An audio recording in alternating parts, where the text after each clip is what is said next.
दस साल बाद जेएनयू छात्र संघ के पूर्व अध्यक्ष और अब कांग्रेस के नेता कन्हैया कुमार जब जेएनयू परिसर पहुंचे तो चर्चा होना लाजमी था, लेकिन सवाल भी उठने लगा और बवाल भी हुआ। बवाल और सवाल जेएनयू से फरवरी 2026 में जारी एक नए वीडियो को लेकर हो रहा है। वे अपने पुराने कैंपस अवतार में दिखे हैं, प्रशासन को चेतावनी दे रहे हैं कि अगर केंद्रीय पैनल का निलंबन रद्द नहीं किया गया तो आंदोलन और भी तेज होगा। तो ये पूरा मामला क्या है, ये बताने से पहले आपको उनका एक वीडियो दिखाते हैं कि क्यों हो रहा है इस वीडियो को लेकर बवाल।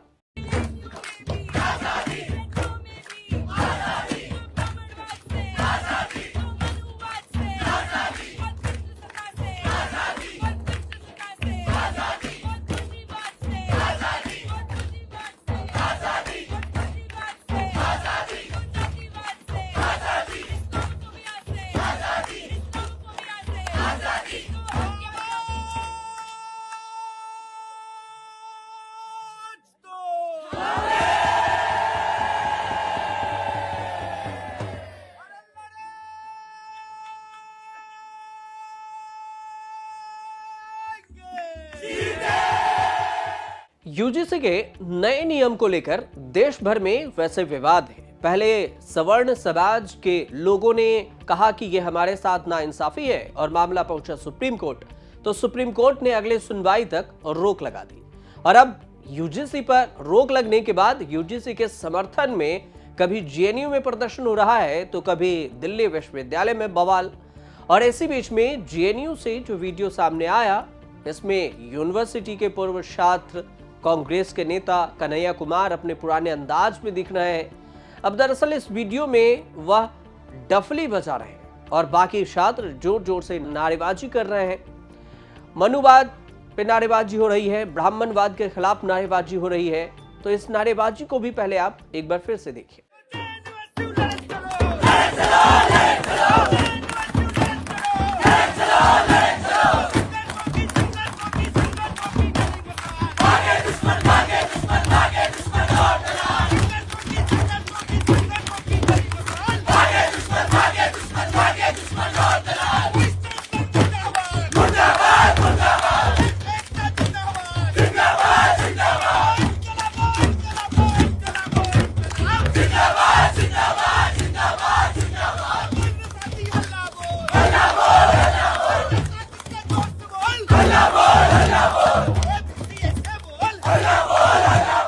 एक तरफ दिल्ली विश्वविद्यालय में पत्रकार से हुई बदसलूकी का मामला है और इस पर जंग छिड़ी हुई है, तो दूसरी तरफ जेएनयू में इस वीडियो को लेकर जिसमें कन्हैया कुमार डफली बजाते दिख रहे हैं, जहां ब्राह्मणवादी विरोध में नारेबाजी हो रही है। कन्हैया कुमार डफली बजा रहे हैं और उनके साथ जो बाकी छात्र हैं वो आजादी के नारे लगा रहे हैं। और इसी दौरान ब्राह्मणवाद से आजादी, मनुवाद से आजादी जैसे कई स्लोगन का प्रयोग किया गया।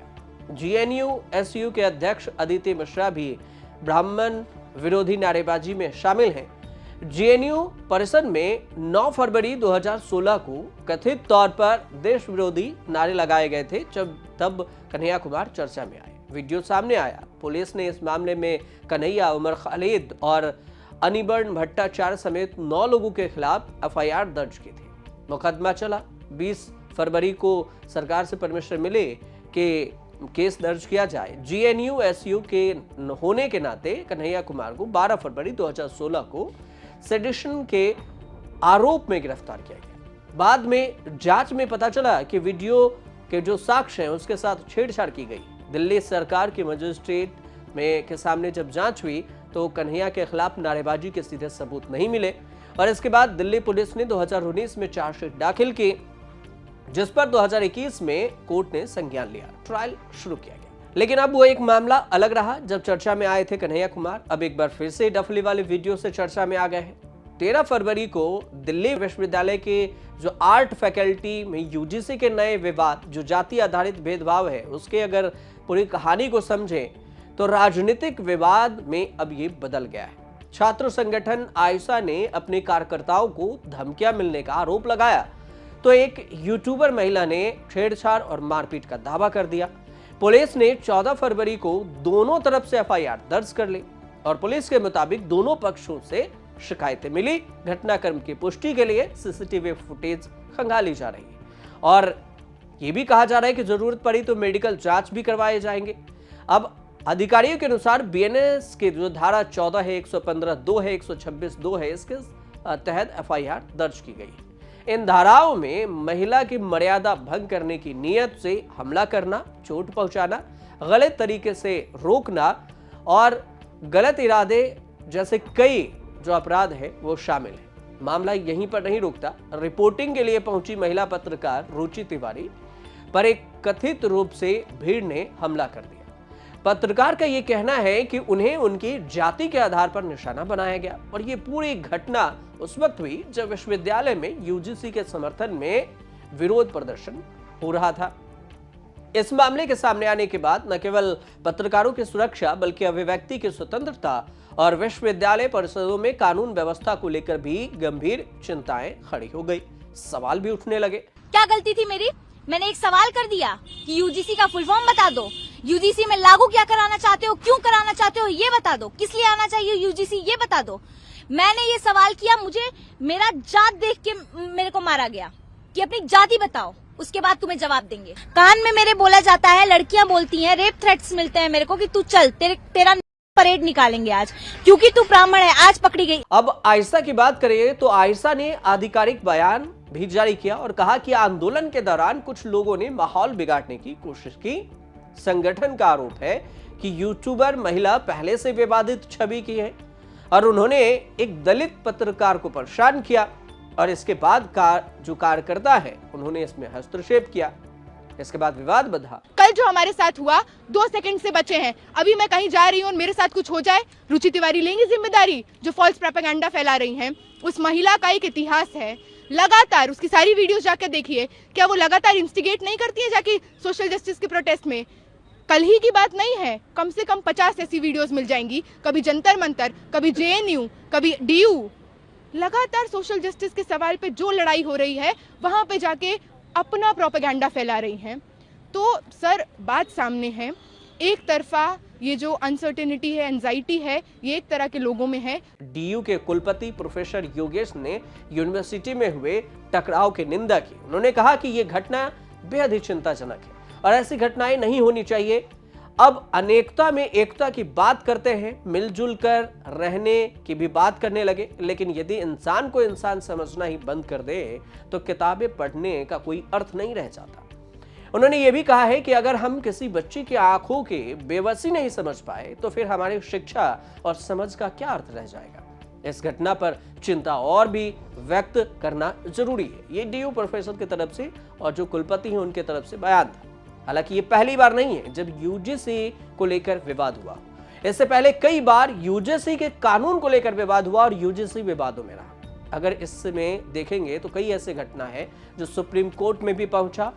इसमें किसी को जायज ठहराया तो किसी पर पाबंदी लगा दी गई। टाइमलाइन को देखें तो 2009-2010 में डीम्ड यूनिवर्सिटी के मान्यता को लेकर विरोध हुआ था। रिपोर्ट में 44 डीम्ड यूनिवर्सिटी की मान्यता रद्द करने का फैसला किया गया क्योंकि वे 44 यूनिवर्सिटी यूजीसी के मानक को पूरा नहीं कर रहे थे। अब इस फैसले के बाद स्टूडेंट और यूनिवर्सिटी ने यूजीसी का विरोध किया, काफी बवाल हुआ। दूसरी अगर टाइमलाइन को देखेंगे तो 2013 और 14 में दिल्ली यूनिवर्सिटी में FYUP ये जब पहली बार था जब यूजीसी द्वारा दिल्ली यूनिवर्सिटी में 4 वर्षीय अंडर ग्रेजुएट प्रोग्राम शुरू किया जा रहा था। यूजीसी ने सख्त लहजे में डीयू से 4 ईयर अंडर ग्रेजुएट प्रोग्राम शुरू करने को कहा, लेकिन स्टूडेंट के साथ टीचर भी उनके खिलाफ तैयार हुए और जल्दबाजी में यह फैसला लेने की बात हुई कि सिलेबस कैसे होगा। अब इसके विवाद हो गए। फिर बात आती है 2015 में चॉइस बेस्ड क्रेडिट सिस्टम को लेकर विवाद हुआ और इस पर भी हायर एजुकेशन के पुराने मार्किंग सिस्टम को हटाकर क्रेडिट बेस्ड मार्किंग सिस्टम लागू करने पर विवाद था।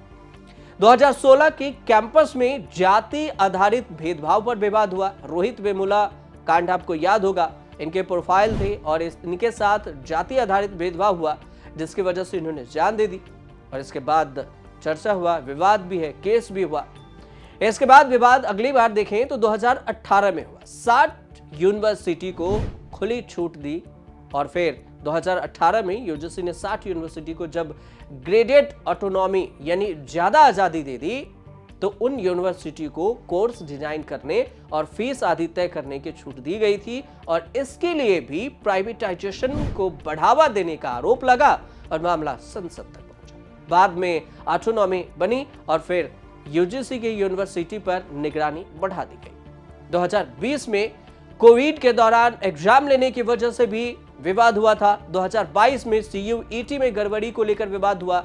2023 में आरक्षण पोस्ट के डी रिजर्वेशन को लेकर विवाद हुआ। 2024 में यूजीसी नेट पेपर लीक को लेकर विवाद हुआ। 2025 में जनरल के लिस्ट हटाई गई, इस पर विवाद हुआ। और अब जो विवाद है 2026 में यूजीसी इक्विटी एक्ट को लेकर विवाद है।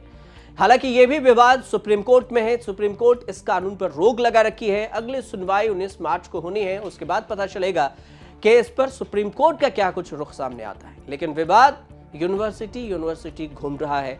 JNU, कभी DU, कभी BHU, और यही विवाद की पूरी कहानी थी जो हमने आप तक पहुंचाई। आपकी अगर कोई राय हो तो आप हमें कमेंट जरूर कीजिए और देखते रहिए न्यूज़ तक। राजनीति हो या क्राइम, संसद की बहस हो या सड़क की सच्चाई, बाजार की चाल हो या रोजगार की तलाश, देश की चर्चा हो या दुनिया की हलचल, जंग के शोर से सीज फायर की खबर तक, यूपी बिहार से तमिलनाडु की सियासत तक, एस्ट्रोलॉजी के सितारों से खेल के मैदान तक, सच साफ सीधे अंदाज में देखिए तक 360, गली से ग्लोब तक।